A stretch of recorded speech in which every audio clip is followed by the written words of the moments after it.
Hi, this is Jonathan J, and welcome to this channel all about buying businesses. And today I'm going to be answering the question, what size should your first acquisition be? How big should the business be in terms of revenue? How many staff should it have?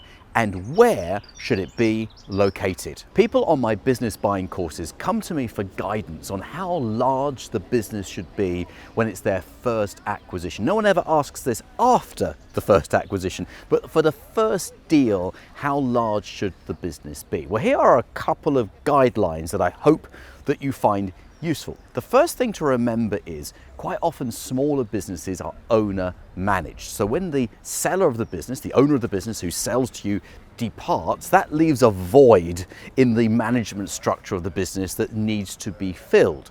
And quite often what happens is that the owner of the business takes a very small salary and then tops that up with dividends, which is good and correct. However, it means that you don't know how much that person would be paid if they were not the owner. So you need to find out how much it's going to cost you to replace the owner, and then you need to consider, can the business afford that person? Now, with very, very small businesses, quite often the answer is no, because it isn't really a business, it's a self-employed position that the owner has. So you take them out, there's no business left. There's no profitable business left. Buying a business is just so rewarding. And I put together a free training showing you exactly how I do it. If you look in the video description below this video, there is a link. You click the link, you're taken through to the training, watch the training, and I'll show you exactly how to buy a business successfully. The first tip is to go for larger businesses where the owner is less involved in the day-to-day running of the business. They've taken a bit of a back seat, and quite often this happens with more mature businesses. There is a management structure in place, which means that when you own the business, when you've bought the business, life just carries on at that business regardless of the fact that the owner isn't there.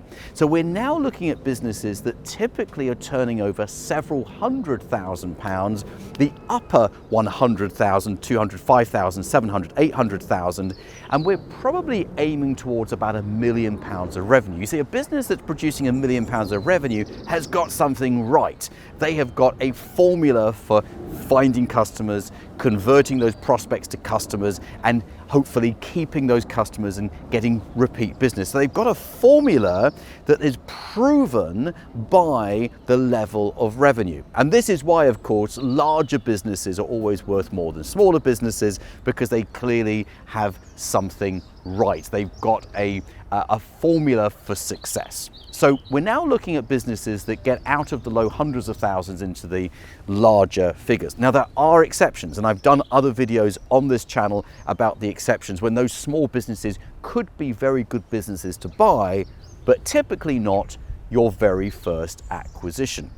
Now, the next question people ask is, where should this business be based? Where should the first acquisition be based? And I am always surprised at how many people seem to want to buy a business in another country, a country they don't live in, as their first deal. Generally speaking, you want to be buying a business that you can get in the car and go and visit whenever you feel like it. Because doesn't that just sound like life is a little bit easier? You know, if you have to get a flight to go and look at the business that you're buying or the business you've just bought, that seems like an awful lot of inconvenience. I like the idea of being able to get in the car and within a reasonable amount of time, everyone's got their own version of what reasonable is, I can then sit in front of that business owner or go and meet my staff, whatever it might be.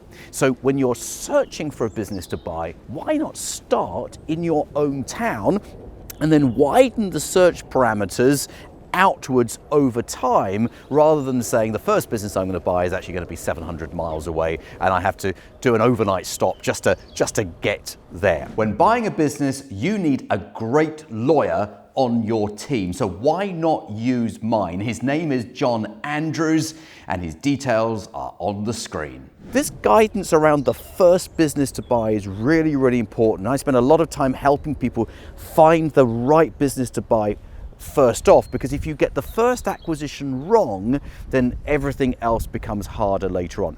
Now, if we get the first acquisition right, then it just gets easier and easier and easier. If you find this type of business buying advice valuable, then please like this video because it tells other people on YouTube that it's a good video to watch. Subscribe to the channel, tap the notifications bell, and you will be the first to know the next time I release a new video on buying a business.